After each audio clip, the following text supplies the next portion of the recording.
We've just got three more quite distinguished speakers for this afternoon to help close us out for this afternoon's, today's proceedings. The topic for this session is the future resilience and strategic planning for our cities. And we have three speakers, Donna Ferretti, Gary White and Jude Munro. Our first speaker is Donna Ferretti from the South Australian Government, talking about the 30-year plan for Greater Adelaide. Donna is an urban and regional planner with extensive experience in the fields of strategic planning, social planning, development assessment, policy planning and community stakeholder engagement. Donna began her planning career in local government in New Zealand before emigrating to Australia in 1986 and beginning an academic career teaching the urban and regional planning programs at the University of South Australia for 18 years. Donna completed a PhD in 2003, which interrogated strategic planning in metropolitan Adelaide and Australian capital cities more generally, in the context of increasing concerns about environmental sustainability and the emerging orthodox... Oh, that's so tough at 4 o'clock in the afternoon. Of neoliberal forms of urban government. Was that exciting, Donna?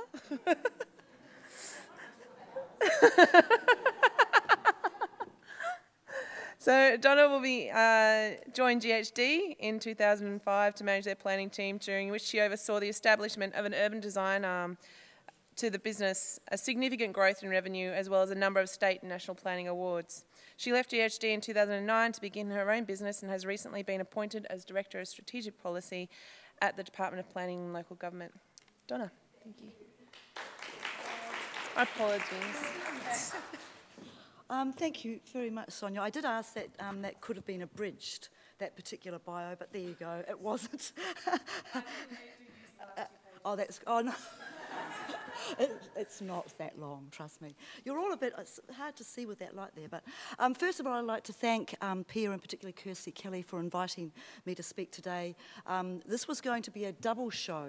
Lois Boswell, who is in charge of South Australia's strategic plan, which is the major strategic planning document within the South Australian Government that is basically on top of all else, has just been renewed. But Lois, because she's very senior in the South Australian Government and because the South Australian Government today is going through a new leadership change, could not be here, and she apologises profusely. And I was very disappointed because I think we could have done quite an exciting little double-headed show. But nonetheless, you're stuck with me, I'm afraid, so I'll start talking about the 30-year plan, and I won't be too long, hopefully, though there are quite a few now.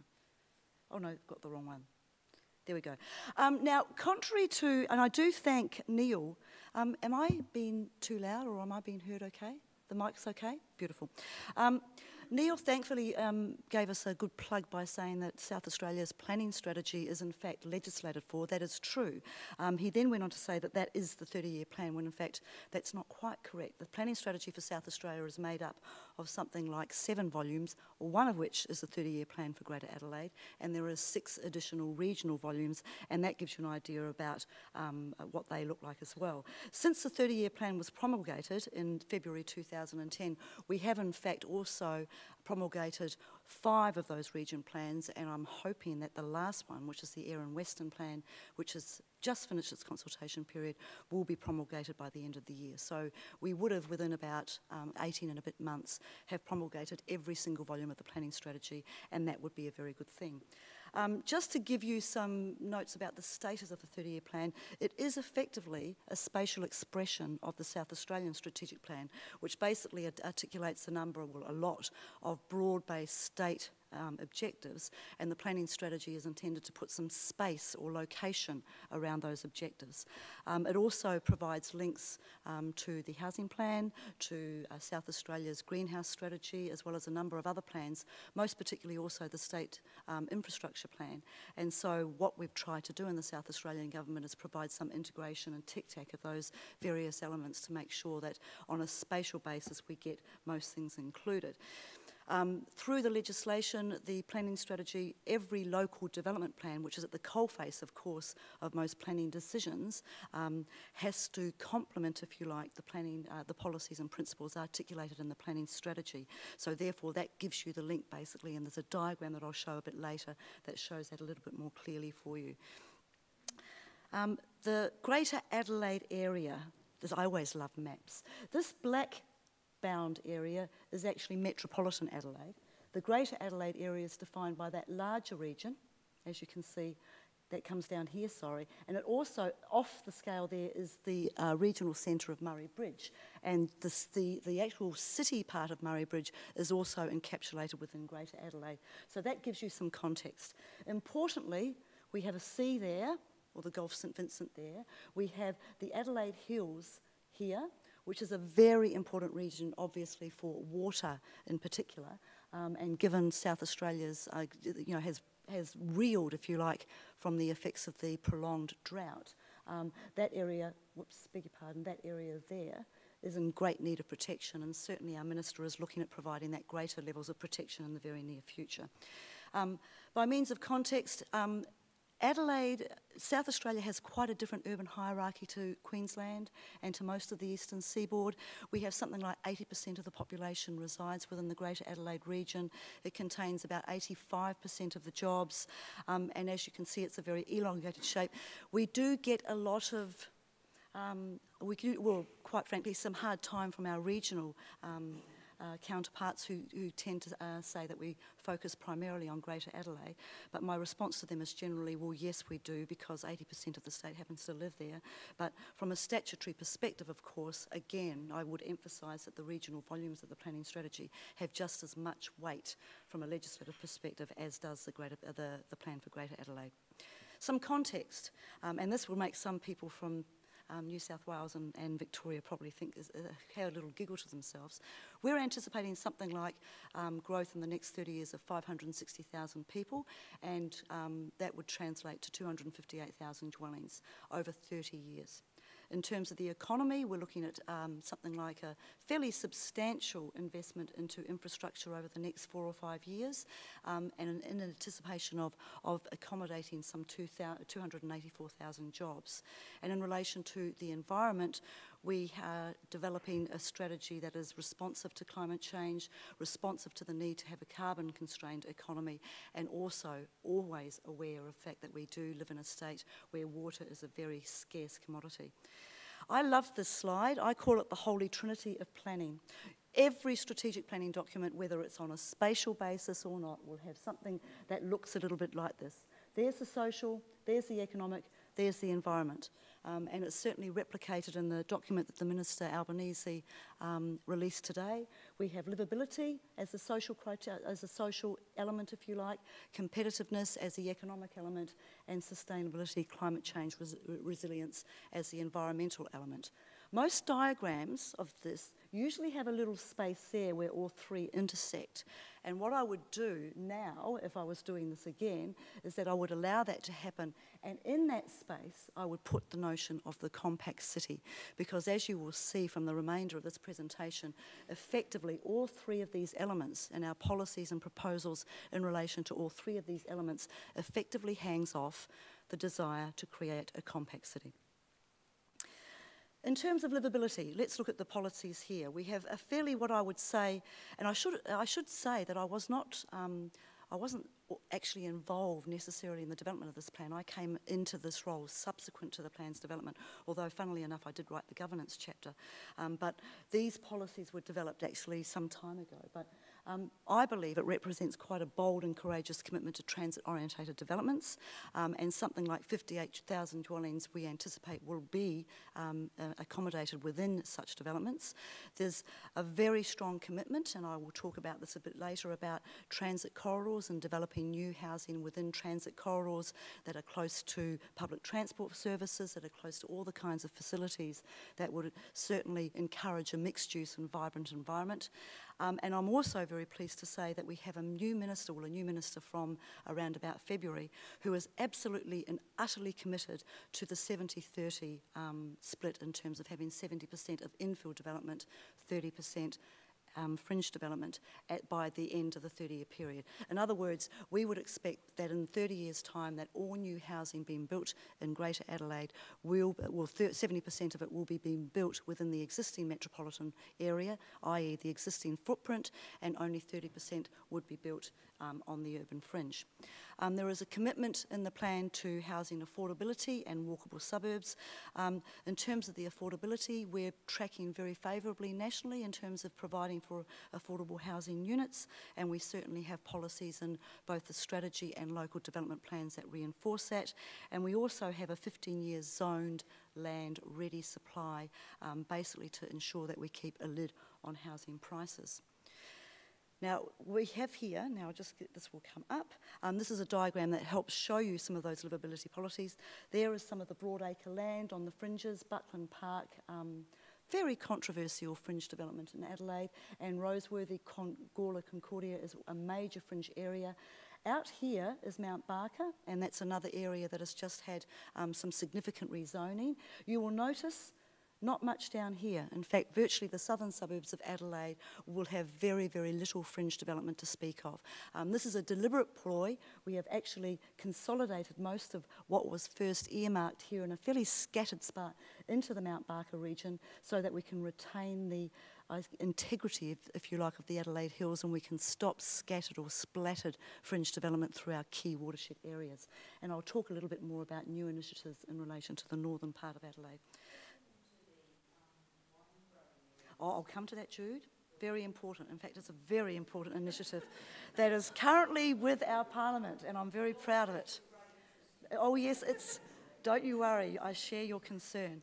Transit-oriented developments, they are indicated there. We have some there, that's basically the Elizabeth City Centre. We have, obviously, Adelaide is called affectionately the mother of all Tods, and at the moment we are developing a structure plan for this northwest corridor that encapsulates Tods here. That's the new Bowden urban village, that's Woodville, that's West Lakes, and that will be the Semaphore area as well, or Port Adelaide as well.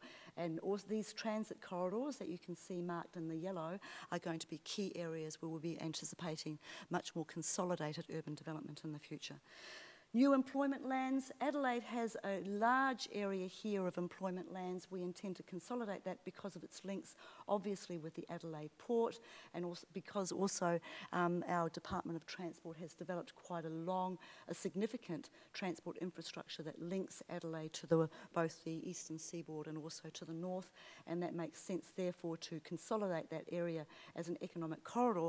However, because we are focusing very much on mixed-use development, we will also be allowing industrial kinds of, well, certain types of industrial development within, close to residential areas. So there's a desire there to ensure that we are responding to the new industries that come in on stream that can be quite compatible with residential and other more sensitive development.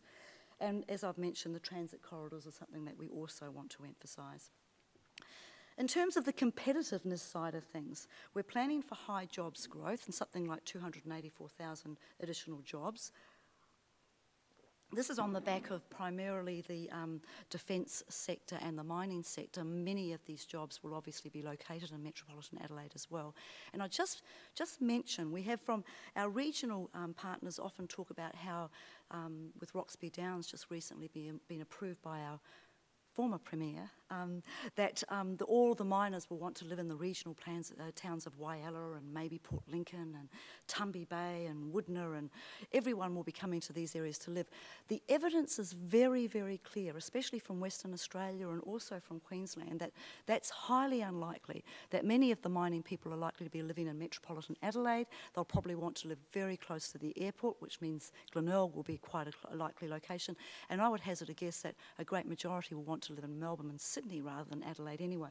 So it's just an important point to bear that the Western Australian experience has showed very clearly that you do not pour money into infrastructure development in so-called mining towns because it's unlikely to be a useful way to spend your money. Adelaide also, with this continued support for traditional employment sectors, we've been known as a bit of a rust belt in the past. We're trying to change that image, but manufacturing is nonetheless very important, and we're trying to redirect that energy towards more green technologies and renewable energy technologies. Indeed, the former Mitsubishi plant is currently being if you like, transformed into a green hub, where the emphasis will be on actually encouraging green industries in that area. South Australia also produces the most wind energy throughout the nation. It's something that we're very, very proud of, and we are seeking, in fact, only this week we have introduced new planning policy to encourage that. We also will be promoting creation of major activity centres that will act, if you like, as major transit-orientated developments. And we do have a good feel for infrastructure integration, and I'll say that very carefully in relation to the Transport Department in particular. Some years ago, a former, and Neil is not in here at the moment, but Neil would remember this, that we did have a Department of Planning and Transport, or a Department of Transport and Planning.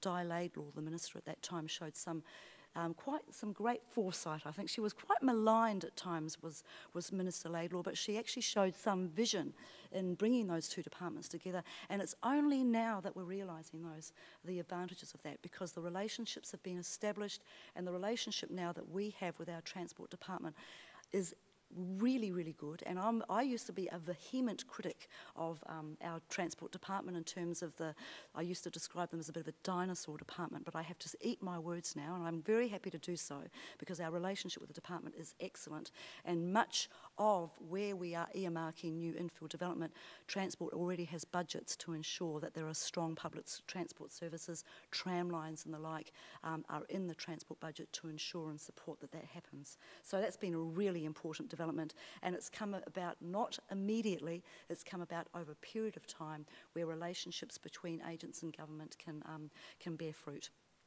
Now, this is an attempt to show some of this. We have here major, if you like, employment centres themselves, and the sort of like brown lands are the grey lands, it actually doesn't show very well in this particular slide, but there's a whole lot of grey areas there that have been earmarked specifically for employment lands in the future. Now, that doesn't tell all of the story. I'll tell that a little bit more, because we have gone through a bit of a transformation of our planning policy to ensure that we don't have the traditional industrial, residential, commercial. We're actually trying to promote much more mixed-use development, and so that doesn't quite give a good illustration, if you like, of the amount of land that has employment generating, employment accommodation, if you like. Moving on to the sustainability element, our key initiative in this space is effectively to contain the compact ecological footprint, if you like, of the metropolitan area.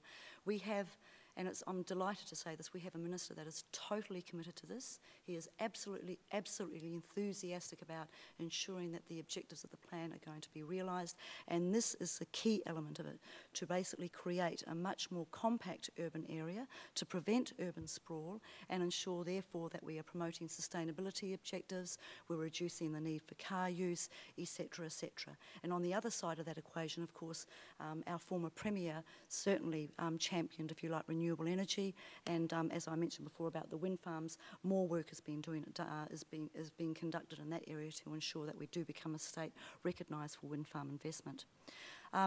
We also have a policy of identifying and protecting areas of environmental significance, which I'll show you shortly, and we do have a policy to mandate water-sensitive urban design, which of course in the Adelaide context is extremely important, especially given that we're likely to densify the area quite considerably and therefore create a lot more impermeable surfaces.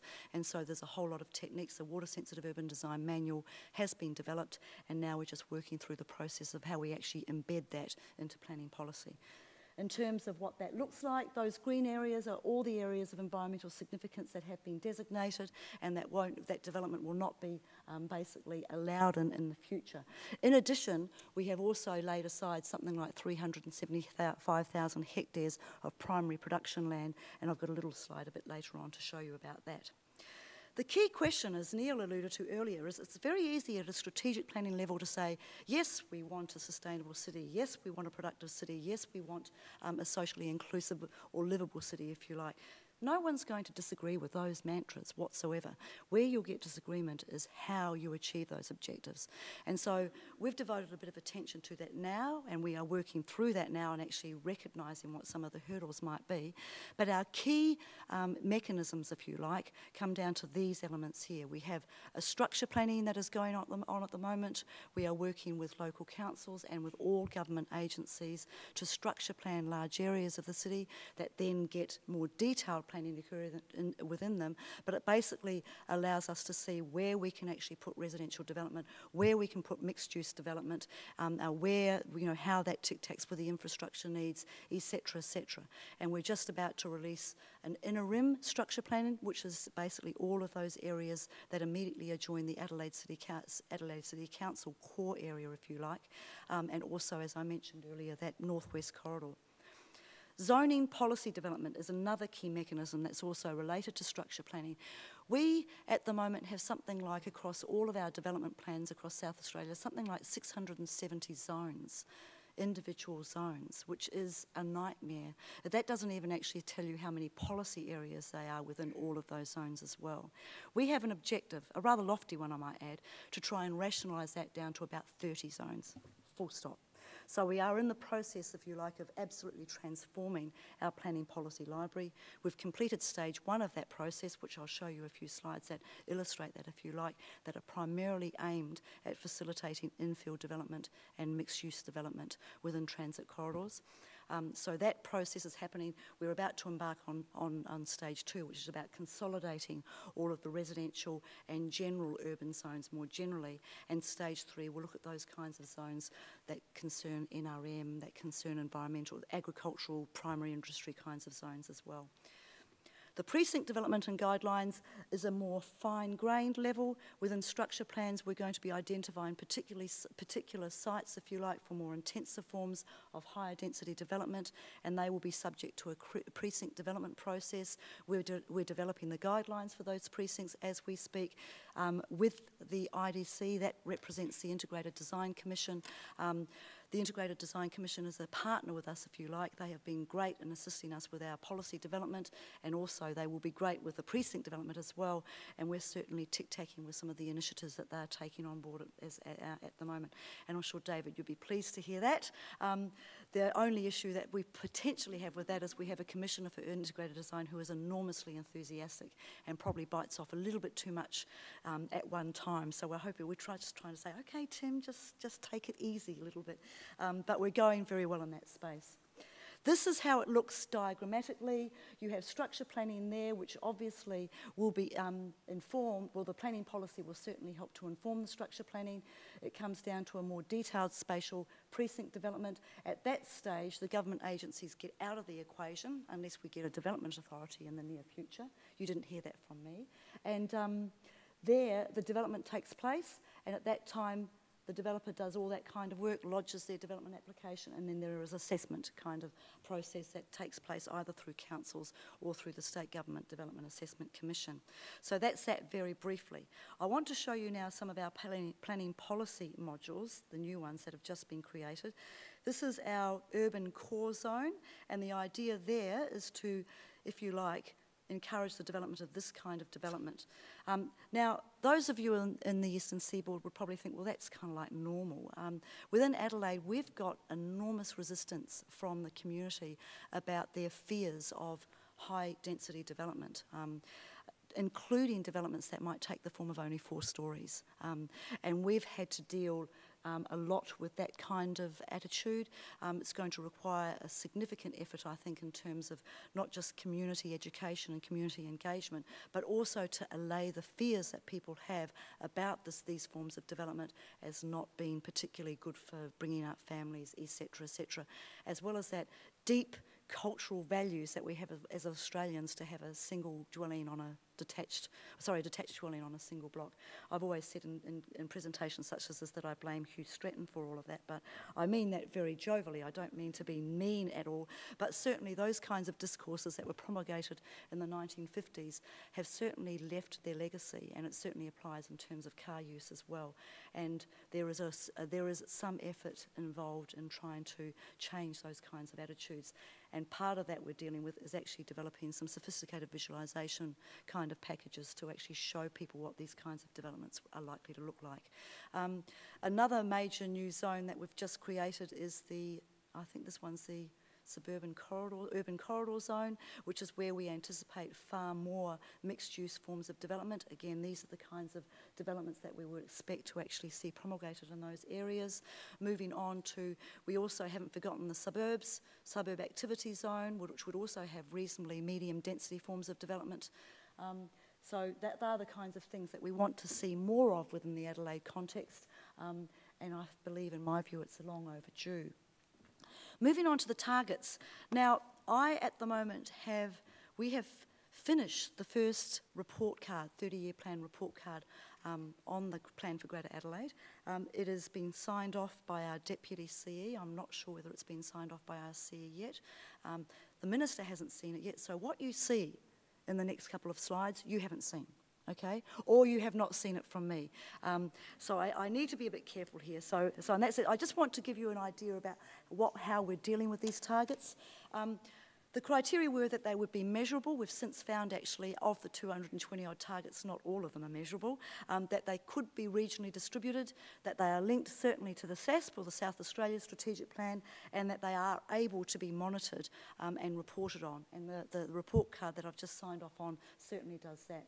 Just to give you some context, here are some of the important dwelling targets. There's the total that we need over the 30 years. We have here the infill target, which represents something like 134,000 new dwellings, and fringe growth is in the order of 82,000 dwellings. I don't like this slide because it just packs in too much information, but it's actually for another purpose. In terms of our key target, this is the 70-30 infill fringe kind of breakdown, and at the moment there's a target there. The target is the dark there, that's the 70%. Since 2008, we've been tracking in the high 50%. We were a bit disappointed to see a slight reduction there, but I can tell you that 10 years prior to 2008, we were in the high 40s. So we actually have progressed somewhat, and once the new planning policy is out and the structure plans are completed for those corridors, we anticipate to see this figure go up, hopefully quite dramatically. So that's one of the targets that I want to show you.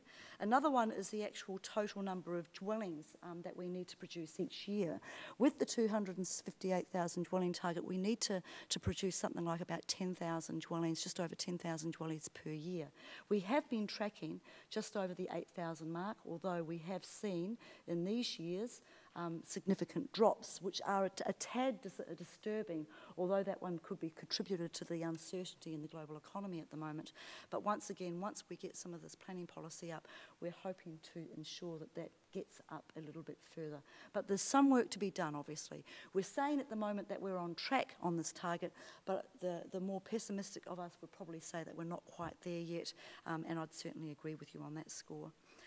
Here's a target that we're not yet able to measure, but we can now provide a baseline. That is to have 50% of new housing within 800 metres of a transit corridor across the Greater Adelaide area.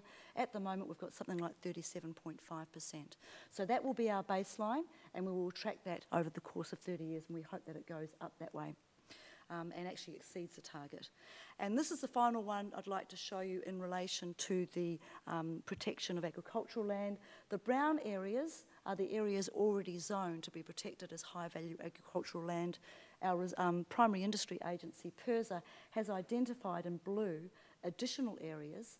Basically, they've gone through a further mapping exercise because they were a bit hurried when the plan came out.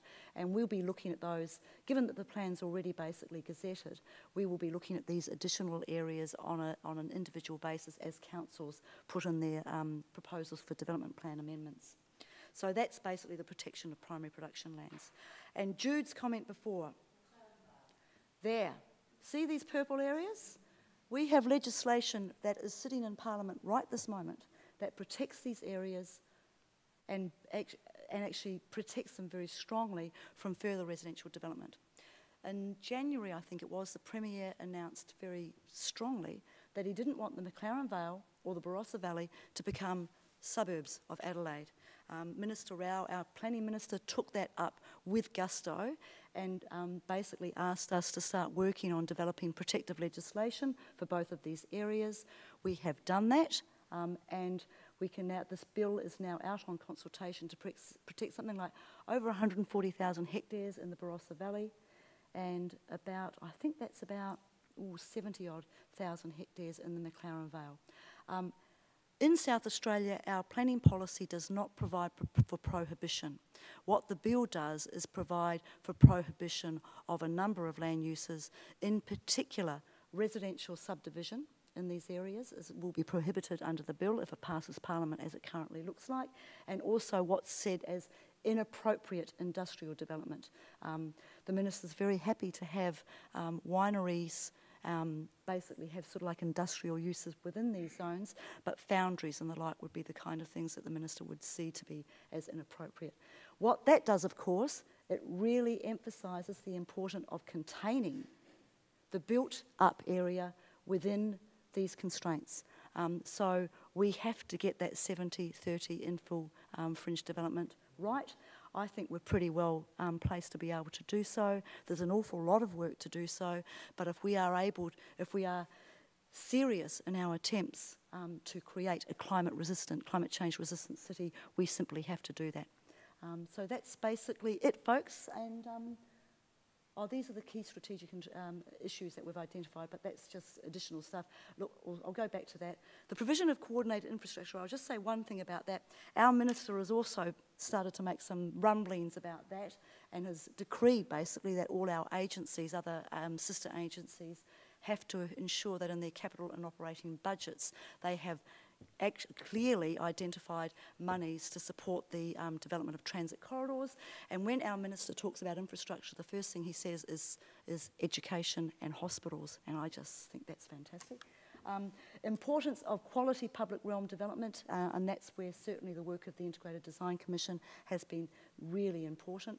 Council partnerships, we're not going to achieve this unless we have good working partnerships with councils, and to date that's looking quite good.